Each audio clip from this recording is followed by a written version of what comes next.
Alhamdulillah wassalatu wassalamu ala rasulillah amma ba'd. Assalamu alaikum wa rahmatullahi wa barakatuh. Welcome, brothers and sisters, to another Iftar with Imran. In this session, I want to share with you guys a story that my teacher told me the other day. And this story, it really touched me, it made me emotional, it inspired me, and at the same time, it humbled me. And I hope you can do the same for you guys. But primarily the ones I want to talk to in this video are my sisters who are struggling in terms of their relationship with Allah. As we know, our relationship with Allah is the relationship of slaves. And we worship Him by serving Him through our ibadah and our servitude and our worship, by obeying Him in which He told us to do, and staying away from what He prohibited us, subhanahu wa ta'ala. So some of you sisters may be struggling with your iman. And I want to reach out to you with this story primarily. And of course, anyone else that falls under, the category of those who could benefit from this. And I hope it can touch you the way that it touched me, and I hope it can inspire you the way that it inspired me. But before I begin, I must give a disclaimer, and that is that it is not from our manhaj, it is not from Ahlul Sunnati wal Jama'ah, it's not from the methodology of Ahlul Sunnah to just tell too many stories. Because, you see, stories are good in their time and their place, but some people, they try to make their da'wah just about stories. They just tell people stories and make them emotional, make them cry, and that's it, right? But they don't actually learn any real substance, any knowledge.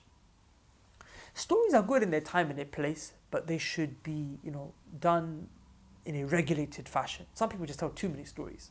So this is not from my norms to just be telling stories, but this time I felt like this was one that we could really benefit from. Without any further ado, let us begin.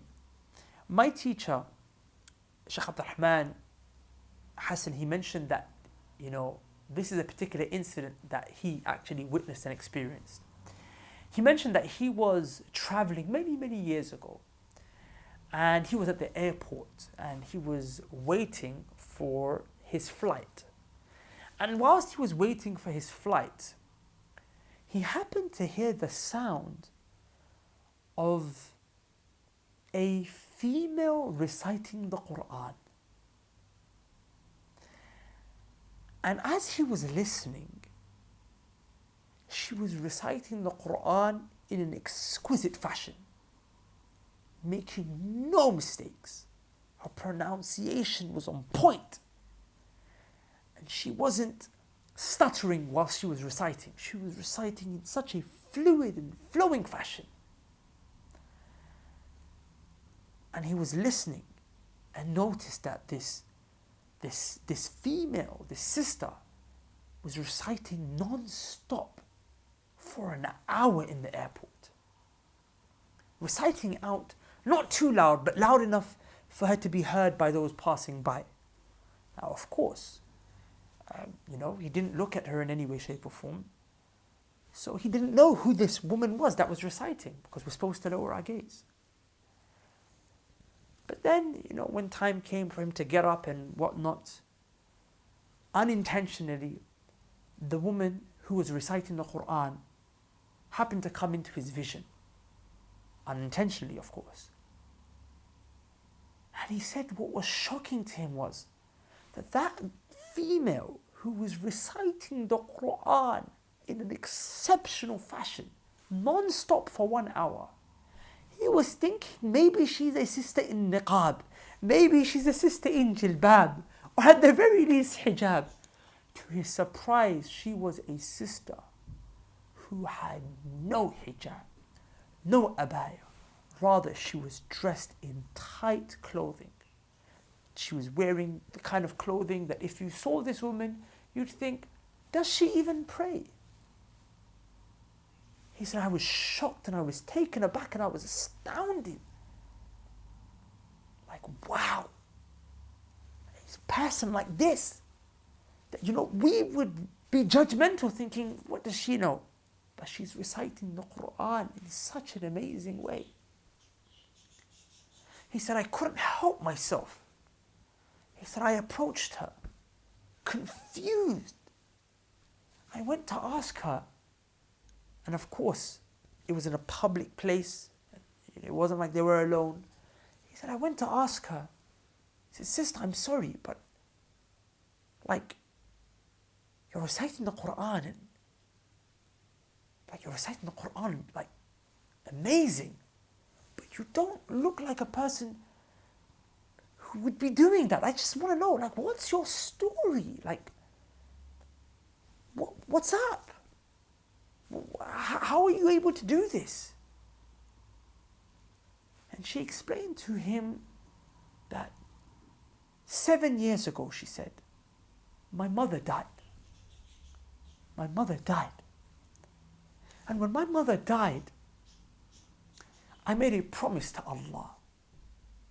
And that promise was that, Allah, I will finish the Quran every 3 days.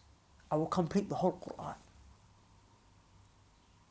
And she said, for the last 7 years since my mother has died, because I made this promise to Allah, I have not broken it once. Every 3 days, I finish the Quran once. In other words, she finishes 10 juz, 10 paras, 10 saparas a day. Ustad Abdul Rahman said, I was shocked. He said to us, I was thinking to myself, I would struggle to consistently finish the Quran 3 times in a day. He said, that's something that I can do in Ramadan, like with ease. But every single day of my life for 7 years, he said, even some ulama, some scholars would struggle to recite the Quran consistently like that.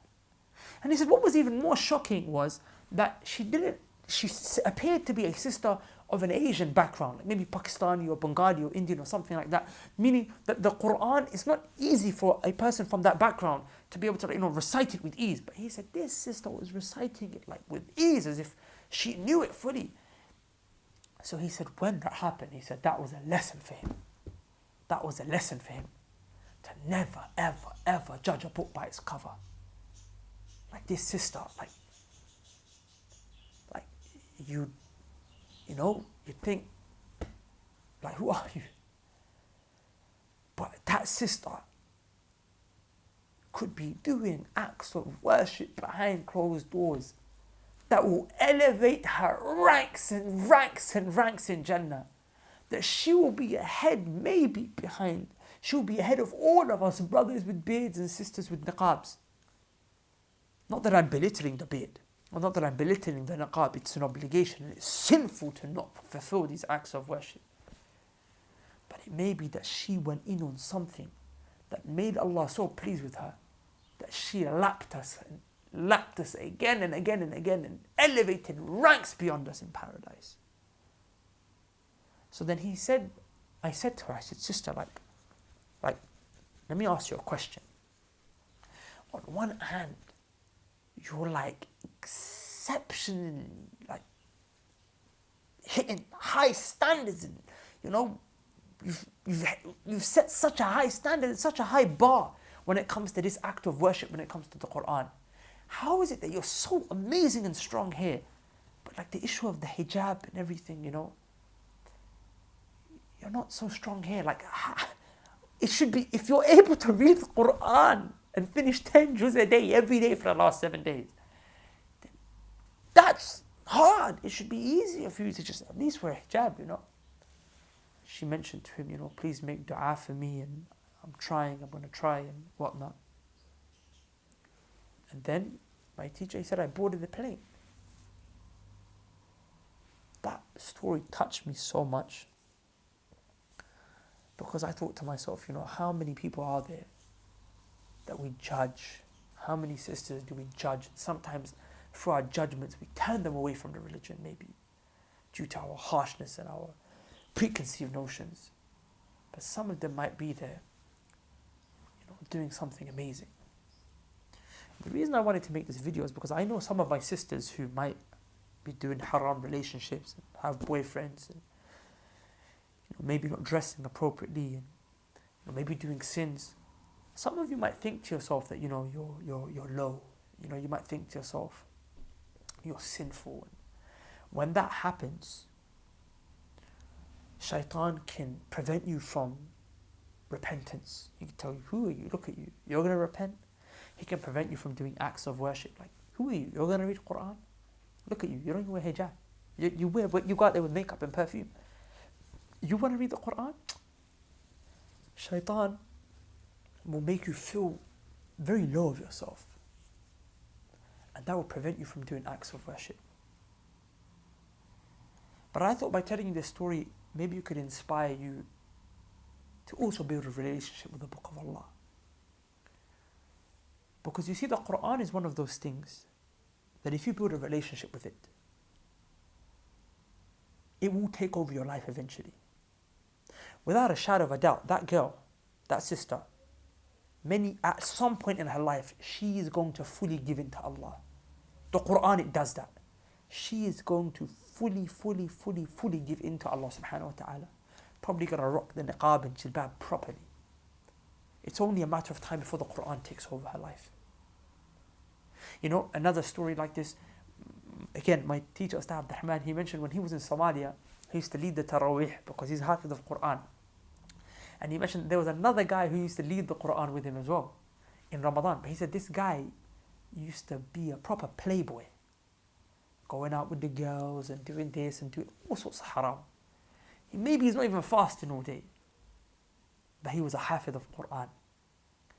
And his Quran was so good that he would never even have to practice. He just knew it. He'd be sitting all day and hanging around with the girls. Suddenly it's time for Taraweeh, or the Tarawih as we say in Pakistan and India and Bangladesh, the Tarawih. It's time for it at night in Ramadan. He'd quickly just come, he'd run to the masjid, run to the front, he'd say to my teacher, you know, because he's got to carry on from where he left off. He said, what page did you leave off on? He'd tell him the ayah, say no problem. And then he'd start reading, and then he'd just carry on reading, as if to say, you think this guy's the most righteous man on the face of this earth. So my teacher said that he went to his father, and my teacher's father is also a man of knowledge, alhamdulillah. It's a family of knowledge that they have. And he went to his father and he said, Father, you know, this boy, like, how can he be sinning? And he's got the Quran. And his father said to him, he said, listen, my son, give it time. The Quran is one of those things that it will take over. Eventually, he's got the Quran with him, he's hafiz, he reads it, right? He's reading it every day, right? Eventually, the Quran's going to take over his life. It's just going to take over. It's going to be that point where it just clicks in. The penny's going to drop. And suddenly he's going to just fall to the floor, repenting to Allah. He's going to change. And he's not going to do that. And if my memory serves me correct, I believe my teacher told me that boy, he did change his life. And I'm sure that sister has already changed her life. If not, she will. So my sisters, those of you who are struggling, I want to tell you wear the niqab now. I want to tell you wear the jilbab, do it. I want to tell you leave all that sins right now. And you should. And know that it's sinful for you to carry on indulging in those sins. Don't think it's justifiable. That sins you're accumulating. It's a big sin. But at the very least, I want to tell you, my sisters, if you're not, for whatever reason, going to fully submit to Allah right now, at the very least, please build a relationship with the Book of Allah. Especially in this month of Ramadan, which is the month of Quran. Please, I beg you, build a relationship with the Book of Allah. You will be shocked. The Quran, it will take over at one point. It's hard for you, I know, because the iman is low. But the Quran, it helps the iman to increase. The more you read, the more your iman goes up and up and up and up, and just keep reading until you get to a point where now the Quran has brought your iman to a stage where you are not able to sin. The iman the reading the Quran, it's cleaned and cleansed your heart so much that now your heart, it doesn't want anything but Quran. It can't even listen to music no more. It just wants Quran. And it wants to submit and implement. It will get to a point where it just doesn't want to read Quran. Your heart will say, okay, you've been reading this Quran so much and I love it, but now I want you to act upon it, and you will be intrinsically motivated towards the obedience of Allah. And there's no better time to start and get into this habit than right now in this blessed month of Ramadan. Start with a page if that's it. Start with half a page. Start with one ayah if that's it. But please keep this consistent. I beg you. I recently met a brother who told me, he has a wife and, she doesn't dress appropriately and she wears, makeup and everything. He's like, when I married her, I was shocked to find out that, she reads like Ayatul Kursi before she goes to sleep. She reads these little adhkar before she goes to sleep. And at that time, subhanAllah, the sister, she didn't even used to pray. Which is, of course, it's a major sin. It's actually kufr to not pray. But she wouldn't, even pray. But she would every night read Ayatul, and you would look and you think, this girl, she's never going to read. She doesn't even know Ayatul Kursi. And every night she's reading and she's doing these little prayers throughout the day. He said, now my wife, she wakes me up for Fajr. She goes, I'm like struggling to get up. She says, get up, it's time to pray. We're out, she told me, it's Maghrib time, we need to go pray. Let's go home. To tell you, wallahi, the one who has this relationship with the Quran, no matter how small, as long as it's consistent. And of course, once you've got a small amount and you're consistent, then increase. It will take over. And I really hope, my sisters, you'll do that. And of course, brothers, I hope you will do the same. Everything I said to my sisters applies to you, my beloved brothers. I really hope that you guys will help me spread this video to as many sisters who are non-hijabis and non-practicing as possible. I don't know why it's like, I felt so emotional when I heard the story. And I always feel emotional, when I hear about sisters who might not be practicing, because you guys are the mothers of this ummah, you're the queens of this ummah. From each and every single one of you will come a generation of its own. A generation of its own. Sorry, not a generation, a nation will come. Each one of you will, through the generations that will come from you, is a queen of her own nation.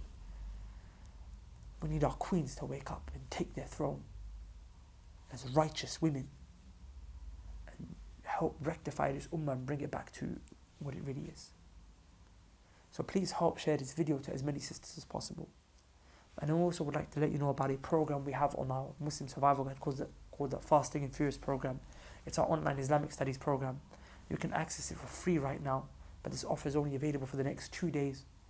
Only 2 days left, inshallah ta'ala. If you can go to the link below, sign up, you'll be able to access content to help make this Ramadan the most amazing Ramadan of your life, and even tafsir, Surah Al-Fatiha, and so many other courses that we've got on there. And all of that, you just go to the link below, fastingfurious.com below, leave your email and we'll send you an email showing you how you can access for free. So you've only got 2 days to make use of that offer, inshallah ta'ala. Please go to the link below and send this video out to as many sisters as possible. With that said, I have to love you and leave each and every single one of you. Please make dua for me. I'm not better than any of you. I believe many of you, wallahi, watching me, probably going to be years ahead of me in Jannah. So make dua that I can maybe be ahead with you guys. Assalamu alaikum wa rahmatullahi wa barakatuh.